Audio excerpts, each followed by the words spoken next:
पत्नी का फेवरेट लहंगा लूंगा फिर चलेंगे शादियों में। जेल से निकलते ही शख्स पहुंचा घर, जैसे ही खोला गेट फटी रह गई आंखें। आकाश कानागंग का एक मास्टरमाइंड को 2 दिन पहले दिल्ली पुलिस ने गिरफ्तार किया था। कस्टडी में उसने अपनी प्रेम कहानी सुनाई, जो किसी फिल्मी स्टोरी से कम नहीं थी। बदले की आग में जल रहे शख्स।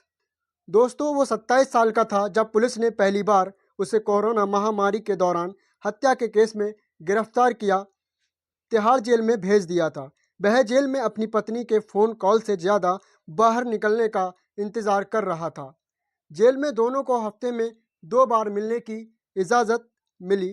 प्यार वाली बातें होती थी, रुको एक बार जेल से बाहर आने दो, तुझे मुझे तुझे पहाड़ों पर ले चलूँगा, तुझको वो अकेला लहंगा भी खरीद कर दूंगा। समय बीतता गया और फ़ोन के साथ उसका पत्नी जेल में मिलने आने भी कम हो गया। आकाश बाइडा की कहानी किसी फिल्मी स्टोरी से कम नहीं है। पिछले साल 2023 में आखिरकार वो जेल से आज़ाद हुआ। जेल से बाहर निकलने से ज़्यादा उसे अपनी पत्नी से मिलने की बहुत खुशी थी। आकाश जेल से निकलने के बाद पत्नी से मिलने में देरी नहीं करना चाहता था। सीधे वो फ्लावर के शॉप पर गया, बड़े ही प्यार से फूलों का बुकेज लेकर घर पहुंचा।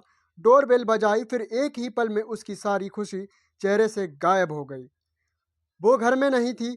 निराश होकर इधर उधर बेतहाशा उसकी खोज की, वो नहीं मिली। फिर कुछ समय बाद पता चला कि वो उसे छोड़कर उसके पहले के साथी, जो कि एक बहुत बड़ा कॉन्ट्रैक्ट किलर बन चुका है, राजन के साथ रहने लगी है।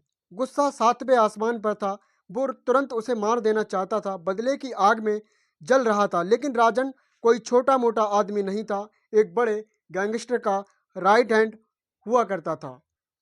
जिस जेल में कैद गैंगस्टर लॉरेंस बिश्नोई का प्रोटेक्शन मिला हुआ था, आकाश के पास राजन से बदला लेने और अपनी पत्नी को पाने की उसके पास कोई उपाय नहीं था। दोस्तों, लेकिन कहते हैं ना कि बदले की आग इंसान से कुछ भी करवा सकती है। ऐसा ही कुछ आकाश के साथ हुआ। बड़े गैंग के मेंबर से बदला लेने के लिए उसने अपनी गैंग बनाने की ठानी और युद्ध की घोषणा कर दी। उसके दिल्ली एनसीआर में डकैती और जबरन वसूली का नेटवर्क शुरू कर दिया। गैंग बन चुकी थी। वो राजन की रेकी करने लगा। उसे राजन के बारे में इनपुट मिली। 1 सितंबर 2023 को उसकी राजन से सामना हुआ।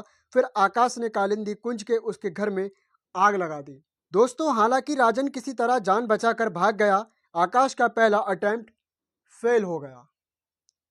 पहला अटेम्प्ट फेल होने पर फिर से तैयारी में लगा। आकाश को बदले का पहला अटेम्प्ट फेल होने के बाद उसका मैनहंट जारी रहा और वो पहले से भी ज़्यादा गुस्से की आग में जलने लगा।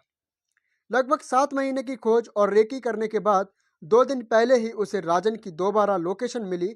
वो अपनी गैंग से फ़ोन पर बात करते हुए पूरी प्लानिंग कर रहा था। मिशन को अंजाम देने की तैयारी चल रही थी कि पुलिस को इसकी भनक लग गई। फिर क्या आकाश अपना बदला पूरा करता?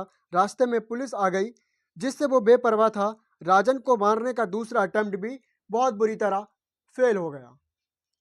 दोस्तों, पुलिस पहले से तैयारी में थी। एसपी नरेश सोलंकी ने नेतृत्व में एक टीम तैयार की। पुलिस की उसे गिरफ्तार करने की तैयारी उसके कालिंदी कुंज वाले कांड के बाद से ही चल रही थी। सोलंकी ने बताया कि आकाश उर्फ काना के खिलाफ कई केस पहले से ही दर्ज थे। पुलिस ने बताया कि पूछताछ के दौरान आकाश ने अपनी पूरी कहानी बताई और उसने ये भी बताई कि एक आंख होने की वजह से उसके दोस्त काना काना एक आंख वाला कहकर चढ़ाते थे। पुलिस ने बताया कि राजन और आकाश कभी जिगरी दोस्त हुआ करते थे। तो दोस्तों, हमारी कहानी का एंड यहीं पे होता है। अगर आपको हमारी कहानी का कोई भी पार्ट अच्छा लगता है तो हमारे चैनल को सब्सक्राइब करें और वीडियो को लाइक करें और हमें कमेंट करके बताएं कि आपको हमारी कहानी का कौन सा पार्ट अच्छा लगा। दोस्तों, हमारे चैनल के माध्यम से आपको एक से एक अच्छी वीडियो मिलती रहेंगी। तो तब तक के लिए जय हिंद दोस्तों।